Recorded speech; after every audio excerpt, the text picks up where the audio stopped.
Assalamualaikum warahmatullahi wabarakatuh. Kami dari kelompok yang akan mempresentasikan fenomena sosial budaya masyarakat Papua yang beranggotakan saya sendiri Mauren Alicia dan teman-teman saya ada Ragita Dian, Nadia Ega, dan Andresia Agian.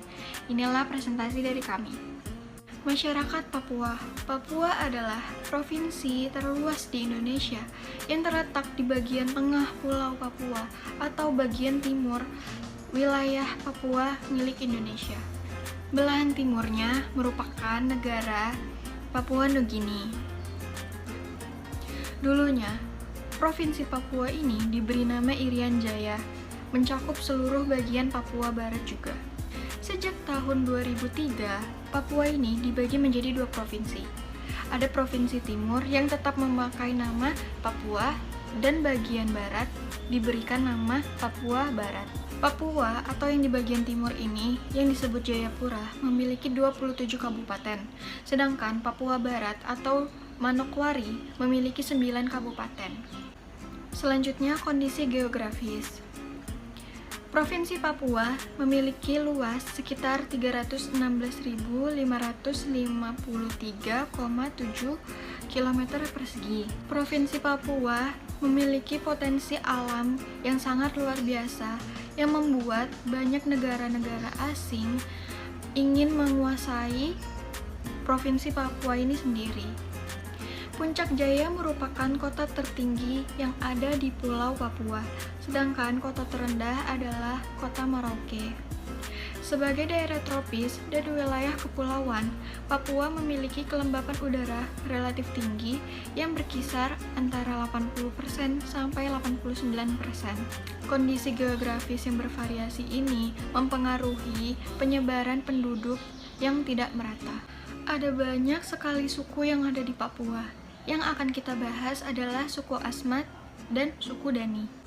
Suku Asmat merupakan suku terbesar di Papua yang memiliki keunikan di bagian ukiran kayunya yang sangat unik dan sangat bagus. Seringkali ditemukan motif yang mereka buat adalah motif perahu. Mereka percaya dengan motif perahu ini bisa mengantarkan arwah nenek moyang mereka di alam kematian. Populasi suku Asmat dibagi menjadi dua bagian. Ada yang tinggal di pesisir pantai dan ada yang tinggal di pedalaman. Kedua populasi ini sangat berbeda dalam kehidupan sehari-harinya, berbeda dalam untuk bertahan hidup, berbeda juga dalam struktur sosialnya, dan berbeda pula ritual yang mereka lakukan. Populasi pesisir pantai terbagi menjadi dua bagian, yaitu pertama ada suku Bisman yang terletak di antara Sungai Sinesti dan Sungai Nin. Yang kedua ada suku Simai. Suku Dani merupakan salah satu dari sekian banyak suku yang berada di pegunungan dan memiliki keseluruhan di bagian Kabupaten Jayawijaya. Banyak orang yang mengenal suku Dani mendiami suatu wilayah di lembah Baliem, di mana tempat tersebut sangat terkenal dengan petaninya yang sudah terampil dan menggunakan alat-alat seperti kapak, pisau dari tulang binatang, bambu, dan kayu galian yang sangat kuat dan berat. Suku Dani masih banyak yang menggunakan koteka. Koteka sendiri adalah pakaian pria untuk menutupi kemaluan prianya, sedangkan untuk wanita menggunakan pakaian yang bernama wah yang terbuat dari rumput dan serat. Masyarakat suku Dani sendiri, mereka tinggal di rumah yang disebut dengan rumah Honai. Pada pembahasan selanjutnya yaitu akan dibahas mengenai tradisi-tradisi atau adat yang ada di masyarakat Papua. Sebenarnya tradisi atau adat yang ada di masyarakat Papua itu sangat banyak karena biasanya pada setiap suku mempunyai tradisinya masing-masing yang berbeda antara suku yang lain. Akan tetapi pada kelompok kami hanya akan membahas tentang tradisi saja. Yang pertama yaitu adanya tradisi potong jari atau iki palek. Tradisi potong jari ini dilakukan oleh masyarakat adat Papua yang kehilangan anggota keluarganya. Lebih tepatnya tradisi ini dilakukan oleh suku Dani sebagai bentuk rasa duka atau cinta kasih akibat kehilangan anggota keluarganya. Nah, jari yang dipotong biasanya menunjukkan berapa banyak anggota keluarga yang telah meninggal. Dan mayoritas yang melakukan tradisi ini yaitu biasanya wanita, akan tetapi beberapa pria juga melakukan tradisi ini. Alasan mereka melakukan tradisi potong jari ini karena jari dianggap sebagai simbol harmoni, persatuan, dan kekuatan yang menjadi lambang hidup bersama sebagai satu keluarga, satu marga, satu rumah, dan bahkan satu bangsa. Nah, untuk memotong jarinya, biasanya anggota suku Dani menggunakan kapak atau pisau tradisional untuk memotong jari tersebut. Nah, sebelum dipotong, biasanya mereka menggunakan seutas tali untuk mengikat jarinya sampai darahnya berhenti, dan barulah mereka memotong jari tersebut. Nah, bahkan ada juga masyarakat yang menggunakan gigi untuk menggigit jarinya sampai putus. Tradisi kipalik ini atau potong jari mungkin sekarang sudah mulai menghilang karena berkembangnya ilmu pengetahuan dan ilmu agama. Tapi jika kita melihat anggota dari suku Dani, mungkin akan ditemukan beberapa orang tua yang telah dipotong jarinya sebagai bukti telah dilaksanakannya tradisi kipalik ini. Nah, selanjutnya ada tradisi ararem yang merupakan tradisi arak-arakan untuk hantaran mas kawin menuju tempat dilaksanakannya pernikahan. Tradisi ini dilakukan oleh suku Biak sebagai bentuk kehormatan dan harga diri dari keluarga calon pengantin laki-laki untuk dapat membawa calon istri untuk hidup bersama dan berumah tangga. Hantaran yang dibawa biasanya beragam, seperti adanya piring adat antik, guci, berbagai kebutuhan bahan makanan dan bahan rumah tangga, hingga memberikan uang. Nah, yang membuat unik tradisi ini adalah adanya arak-arakan bendera merah putih yang turut serta menjadi bagian arak-arakan dengan iring-iringan tarian war yang pastinya memperamai suasana saat tradisi ini berlangsung. Tradisi yang ketiga yaitu ada tradisi mumi Papua. Selain di Mesir, suku Dani di Papua juga melakukan tradisi memumifikasi jenazah. Nah, sebenarnya suku Dani ini mempunyai dua tradisi penguburan jenazah. Yang pertama yaitu dengan membakar jenazah atau disimpan dalam bentuk mumi. Penanganan mayat dengan pembakaran jenazah atau dikremasi ini umumnya dilakukan untuk seluruh anggota suku Dani. Sedangkan yang dijadikan mumi biasanya hanya untuk orang-orang tertentu yang memenuhi kriteria seperti tokoh adat dan lain-lainnya. Dan teknik mumifikasi ini dilakukan dengan menjemur dan mengeringkan jenazah di dalam gua. Kemudian ditusuk dengan tulang babi dan barulah diletakkan di atas perapian atau yang biasanya disebut dengan pengasapan. Dan selanjutnya ada Festival Lembah Baliem. Nah, Festival Lembah Baliem ini merupakan festival adu kekuatan dari tiga suku besar di Papua, yaitu suku Dani, Yani, dan Lani, yang melambangkan kesuburan dan kesejahteraan. Nah, meskipun identik dengan kekerasan, festival ini tentunya tetap aman dan asik untuk dinikmati pengunjung. Festival ini pertama kali digelar pada tahun 1989 dan terus berlangsung sampai sekarang yang dilaksanakan selama 3 hari dan diselenggarakan pada bulan Agustus yang bertepatan dengan bulan perayaan kemerdekaan Republik Indonesia. Dan yang istimewa bahwa festival ini dimulai dengan skenario pemicu perang antara suku layaknya film aksi. Dan tradisi yang kelima ada tari Imeko. Nah, nama Imeko ini diambil dari 3 daerah Sembaran, yaitu Inanwatan, Matemani, dan Kokoda. Nah, tari Imeko ini begitu unik karena goyang pantat dan gerakan tangan yang menyerupai kepakan sayap. Sayangnya, tari Imeko hanya dipentaskan dalam acara-acara adat tertentu atau saat memasuki rumah baru saja. Dan yang terakhir ada bakar batu. Nah, tradisi bakar batu ini merupakan tradisi yang dilakukan sebagai ungkapan rasa syukur atas berkah pertanian yang diberikan Tuhan. Tradisi bakar batu ini merupakan tradisi suku Dani di pegunungan tengah Papua. Nah, selain suku Dani, suku Lani juga mempunyai tradisi ini. Biasanya disebut dengan tradisi Lago Lapi. Sedangkan di Wamena, tradisi bakar batu atau tradisi ini biasanya dikenal dengan sebutan Kit Abu Isago. Sedangkan di Paniai, tradisi ini disebut dengan Mago Gapil. Nah, sementara itu di masyarakat Papua Pantai, acara ini dikenal dengan istilah Barapen. Dulu, dalam sejarahnya, bakar batu bagi masyarakat pegunungan tanah Papua adalah sebagai pesta daging babi. Namun, sekarang di sejumlah tempat, pesta bakar batu ini sudah tidak lagi hanya dengan daging babi, tetapi juga menyediakan daging ayam dan berbagai umbi-umbian yang akan disuguhkan untuk mereka yang tidak bisa memakan daging babi, untuk kemudian dimakan bersama, dan disinilah terlihat toleransi dalam tradisi ini. Tradisi bakar batu juga sebagai simbol solidaritas yang kuat, sebagai alat bersilaturahmi dengan keluarga dan kerabat, menyambut kabar bahagia, atau mengumpulkan prajurit yang berperang dan pesta setelah perang. Dan bahkan ritual ini juga sering dilakukan untuk menghimpun orang pada proses pembukaan ladang, kelahiran, kematian, dan hal-hal lain yang mengharuskan mobilisasi massa dalam jumlah yang besar. Upacara bakar batu juga merupakan simbol kesederhanaan masyarakat Papua. Muaranya ialah persamaan hak, keadilan, kebersamaan, kekompakan, kejujuran, ketulusan, dan keikhlasan yang membawa pada perdamaian. Oke, sekarang saya akan membahas tentang 7 unsur kebudayaan Papua. Unsur pertama adalah bahasa. Setiap suku etnik di tanah Papua memiliki bahasanya masing-masing dan akan sulit berkomunikasi karena memiliki bahasa yang sangat berbeda. Oleh karena itu, mayoritas masyarakat Papua menggunakan bahasa Indonesia untuk saling berkomunikasi antara suku satu dengan suku yang lainnya. Kemudian unsur kedua adalah agama. Masyarakat yang tinggal di sekitar pegunungan mayoritas beragama Kristen, sedangkan masyarakat yang tinggal di daerah pesisir pantai mayoritas beragama Islam. Kemudian unsur ketiga adalah mata pencarian. Di masyarakat Papua mata pencarian terbagi atas 3.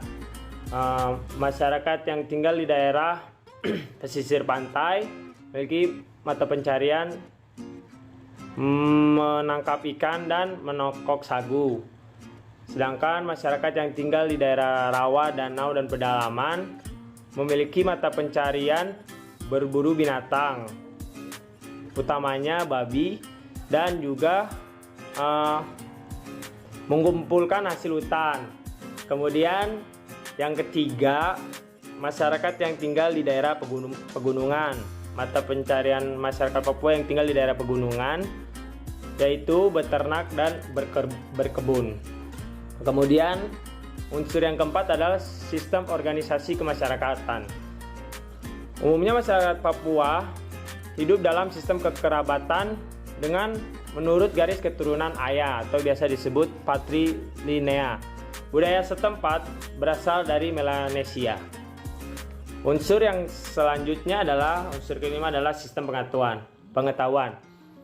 Masyarakat Papua memiliki beberapa pengetahuan, yaitu pengetahuan mengenai alam sekitar, pengetahuan mengenai alam flora dan fauna, pengetahuan mengenai zat-zat, bahan mentah dan benda-benda dalam lingkungannya, pengetahuan mengenai sifat dan tingkah laku manusia, dan pengetahuan mengenai ruang dan waktu.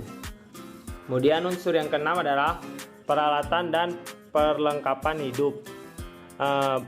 Banyak senjata yang digunakan oleh masyarakat Papua dalam bertahan hidup, seperti halnya pisau belati yang merupakan senjata tradisional masyarakat Papua, dan tombak serta panah untuk berburu. Kemudian masyarakat Papua menggunakan perahu lesung sebagai alat transportasinya, khususnya suku Asmat. Kemudian unsur yang terakhir adalah unsur kesenian. Di masyarakat Papua memiliki beberapa seni tari, seni musik, ada lagu daerah, makanan, pakaian, dan juga rumah adat. Untuk seni tari ada seperti tari suanggi, tari perang, tari selamat datang, dan tari musyo. Sedangkan seni musiknya ada 2 alat musik yang digunakan, tifa dan juga tirton. Tifa adalah alat musik pukul, sedangkan tirton bukan alat musik tiup. Kemudian ada lagu daerah. Lagu daerah di masyarakat Papua contohnya adalah Apuse, Amkorambe Amko, terus Sajojo, dan juga ada Wesupe. Sedangkan masyarakat Papua memiliki makanan tradisional adalah papeda, sate ulat sagu, ikan bakar colo dabu-dabu, dan lain-lain. Kemudian untuk pakaiannya menggunakan koteka, sali, tokai, dan lain-lain. Untuk rumah adatnya ada honai, ebai, wamai, kariwari, dan rumsram. Itu 7 unsur kebudayaan masyarakat Papua. Saya akan menjelaskan sistem sosial dan budaya masyarakat Papua. Umumnya, masyarakat Papua hidup dalam kekerabatan dengan menganut garis keturunan dari ayah, yakni patrilineal. Budaya setempat berasal dari Melanesia. Masyarakat penduduk asli Papua cenderung menggunakan bahasa daerah yang sangat dipengaruhi oleh alam hutan, lautan maupun pegunungan. Kemudian sistem sosial mereka biasanya hidupnya itu berkelompok untuk memenuhi kebutuhan hidup masing-masing sesuai dengan situasi dan kondisi mereka berada. Seperti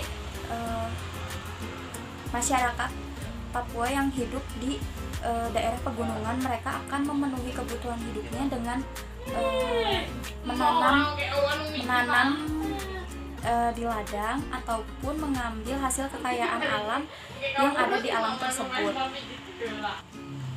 Kemudian dalam perilaku sosial pada masyarakat Papua ini memiliki banyak falsafah unik di Papua.